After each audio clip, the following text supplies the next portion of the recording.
So thank you for to be here to discuss my topic, which is pediatric viral infections, characterization of novel infections, and child-friendly approaches. I work at the first department of pediatrics, Semmelweis University, since 2017 as a resident, and this semester I became a PhD student as well.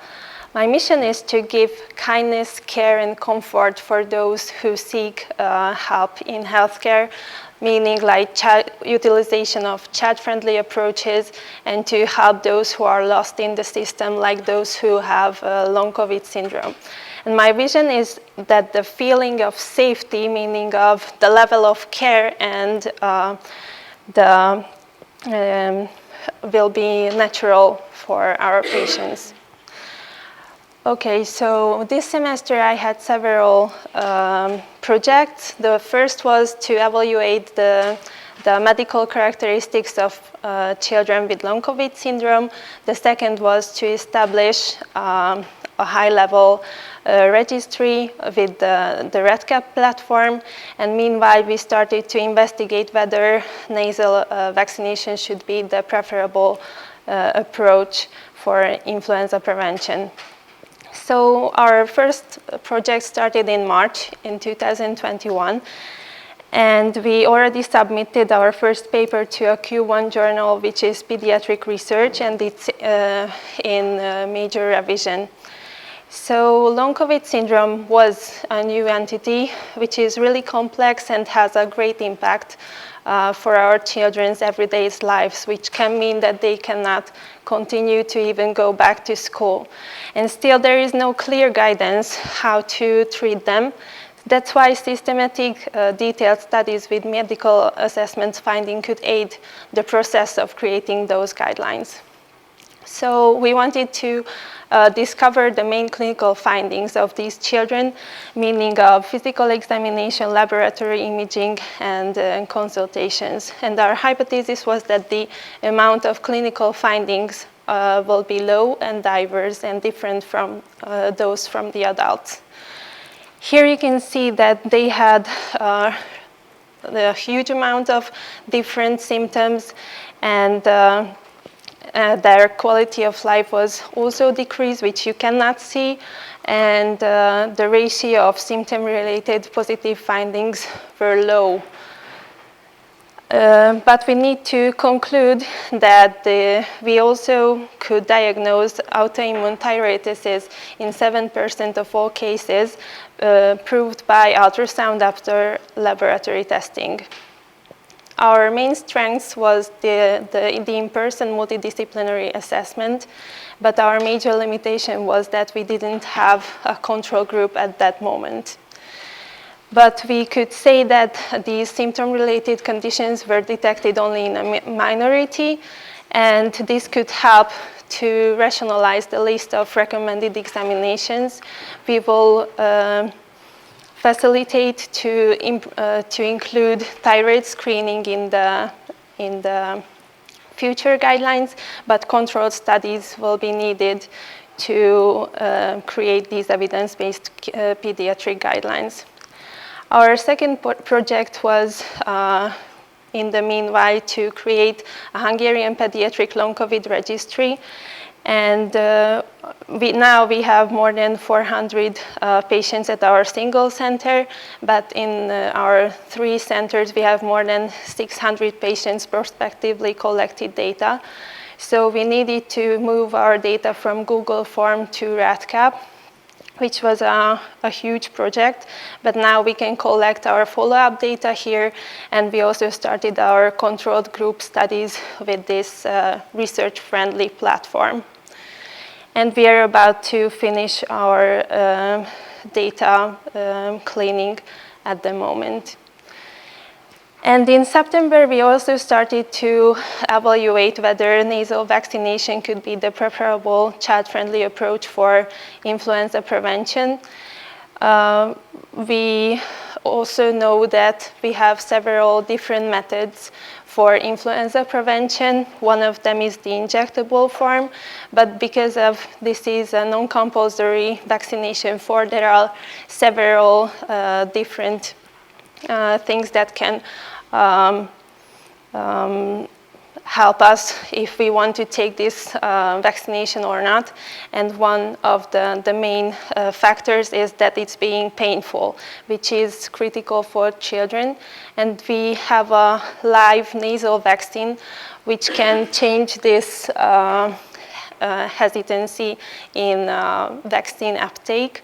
So if we could be able to present that the effectiveness, the safety, and the cost effectiveness of this method is at least as good as the others, then we could make critical changes in vaccine strategies. So our question was that could it be the preferable prevention tool? We only used randomized active control trials, and our main outcomes were mortality, confirmed influenza, serious or adverse events, reactogenicity events. We had 36 studies after systematic search and selection to be included in this analysis. Our results are presented in odds ratios, and if you see that the results are lower than 1, it would mean that the odds will be lower for the nasal group, and this will be the same for all of our plots. So if we compare the incidence rates of confirmed influenza cases regardless of match or strain, after vaccination, we could see that the overall odds ratio was under 1, which means that the odds were lower to have a confirmed influenza case after nasal vaccination.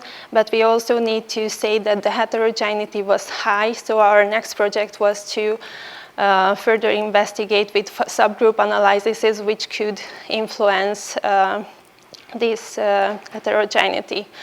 We could perform subgroup analyses on age, on multi-center studies or single-center studies, on the population included in one study, children with or without respiratory diseases, or vaccination anamnesis, or valency of the vaccines.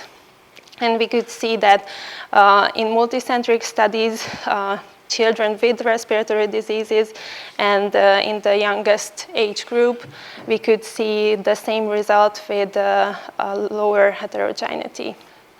We also, as I said, tried to investigate the adverse events, and we saw no significant difference in related serious adverse, and the events number, as you can see, was low. And the only event for which the odds were higher in the nasal group was the runny nose events out of the 22 different investigated events. So we only used active controlled randomized trials, which could mean that the evidence level of this study could be really high. And we also did an analysis on adverse events data, but we had a high heterogeneity. Studies were diverse on a lot of things, and we used pooled data from adverse and reactogenicity events for our analyses. So inclusion, we think that it could be the preferable approach, being at least as efficient as the injectable form. We didn't see any significant difference in all-cause mortality or related serious adverse events or adverse events, and runny nose was the only event for which the odds were significantly higher in the nasal group, which could lead us to a broadened school immunization program, and it could open new researches based on the acceptability and usage of nasal vaccination forms. So we want to finish all of our projects till June, and thank you for your attention. Research means that you don't know, but you are willing to find out. Thank you.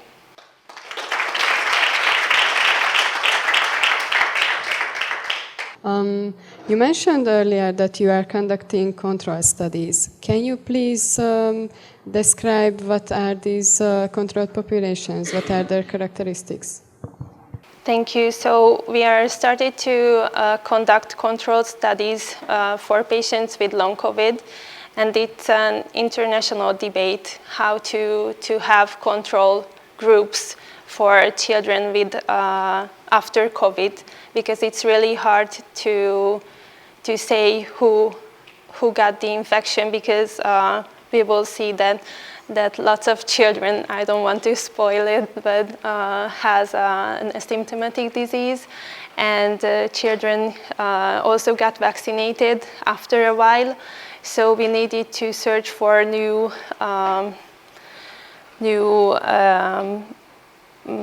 tests to investigate whether they got infected or not, and we were able to have another antibody test which could prove the absence or the presence of an acute infection. So we will have a group of patients who did not get infected, and those who got infected but not presenting long COVID syndromes. I only want to ask if it's usually available, this nasal vaccination, in the standard care, or not, or how often is it used actually?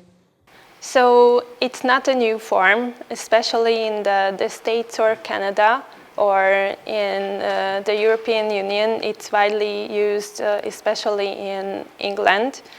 But it really differs on which age group can they use, and it was started to be able in the next fall in Hungary. So it's not widely available, and I'm not sure that a lot of people are aware of this choice.